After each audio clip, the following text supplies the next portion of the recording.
everyone, welcome to my first video blog of The Foodie. I'm Danielle and today I'm going to be sharing with you something I've been so excited about for a while now.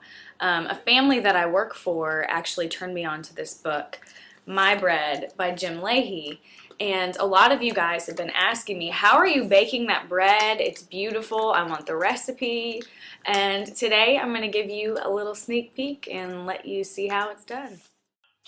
Okay, here I am from my tiny kitchen, and first things first, here's what you're gonna need.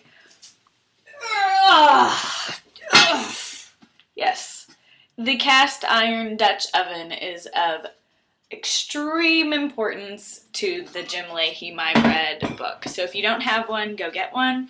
You can get one at Walmart for 60 bucks.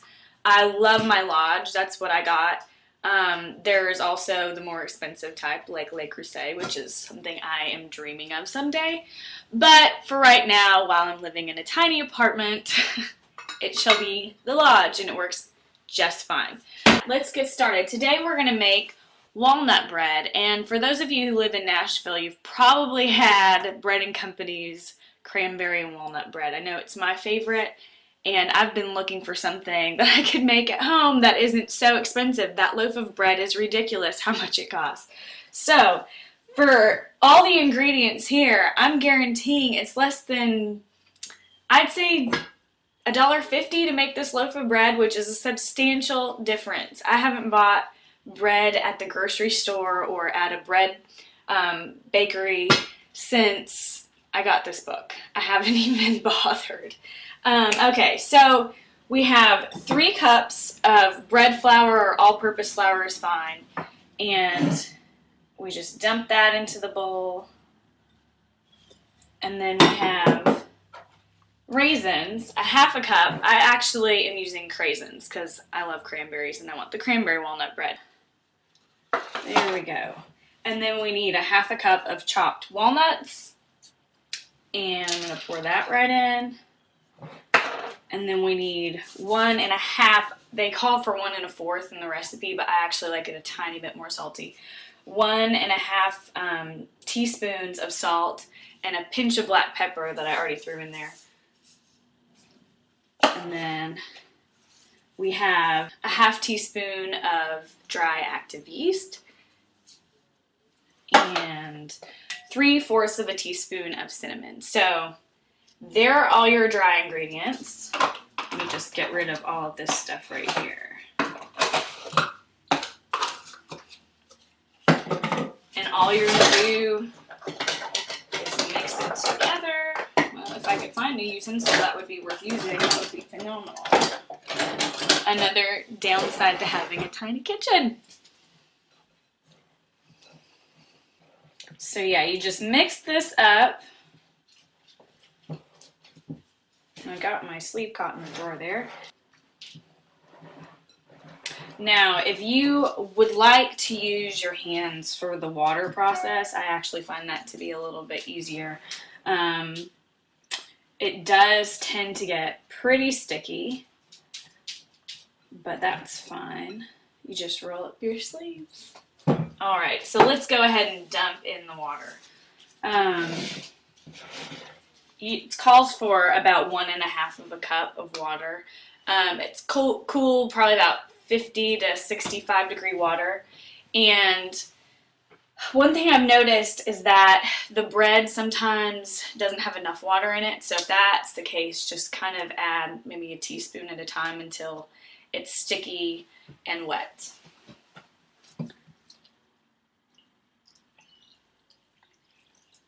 Okay, so I'm just going to mix this together with my hands. It's not so hard, is it? I don't think so.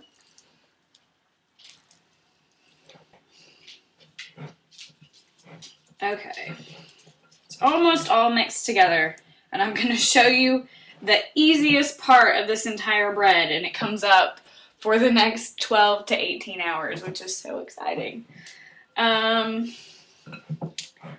Basically what you're going to do, I'm going to get my dough off my hands again, is you're going to cover this with saran wrap and let it sit in a warm place on your counter for 12 to 18 hours.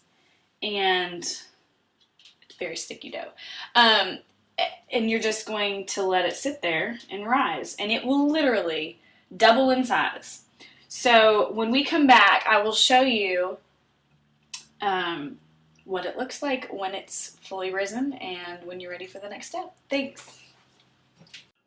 Alright, it's about 16 hours later, and here is our dough. As you can see, it's doubled in size, and what we're looking for to see that it's done, I don't know if you can see it on the camera, but little pockets of air dotting. That means that it has done its job and the gluten has formed. So what we're going to do now is we're going to flour a towel that I have set down, and I usually like to use whole wheat flour or something a little bit more grainy. The all-purpose flour and the bread flour is too fine, I've found. You can try it if you'd like, but it kind of sticks to the towel, and we don't want to let it stick to the towel. So we're getting this prepared for the second rise. Go ahead and get my utensil. So you want to try and get it out in one big piece, and that shouldn't be too hard of a problem. It usually just scrapes right off the bowl. You can put it right on to the floured towel. Okay. So now what I like to do is fold it over itself and make sure that you get the flour on all of the outside, otherwise it will definitely stick at some point because you're going to end up folding the towel over it. And then very quickly, as quick as you can, form it into the smallest ball you can. So I'm going to make sure there's more flour on there. Okay, literally as easy as that. So now I'm just going to coat the top of it to make sure it doesn't stick with some whole wheat flour. And I'm going to fold this towel over the top, and for about an hour to 2 more hours it's going to have its second rise, and you'll know when that's done when it's doubled in size again. 30 minutes before you think it's about done, you want to start preheating your oven, and you want to put your Dutch oven inside the oven to preheat. That's how it works. Alright, we'll see you back in about an hour.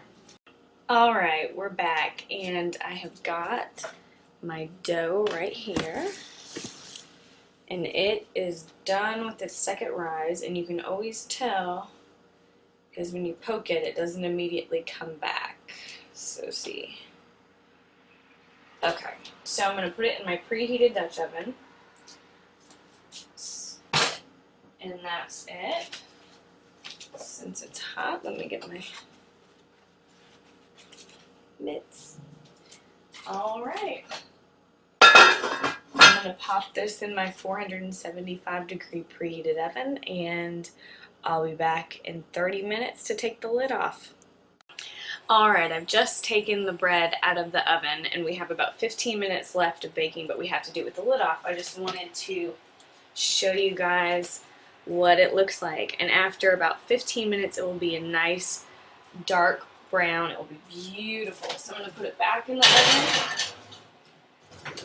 and in 15 minutes we will have our cranberry walnut bread. Alright, well, we've got about a minute left, and it smells delicious in here. I've got my cooling rack, and I just put it on the counter right here, and I'm going to take it out. It's going to look so good.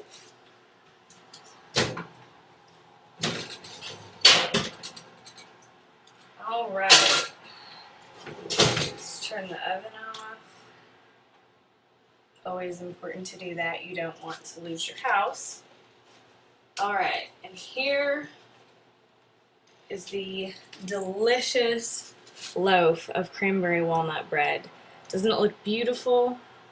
I don't think you can buy anything that looks even remotely as good as that at the store without paying at least $15. Alright, so it's really important that you let the bread cool. It is still actually cooking when it's cooling, so make sure it cools completely. I know it's really tempting to cut into it. It looks amazing. Let me just get you one last look. What do you think? Do you think you could do it at home? I think you could. Alright. Well, this is Danielle signing off for The Foodie. Leave me your comments. Thanks.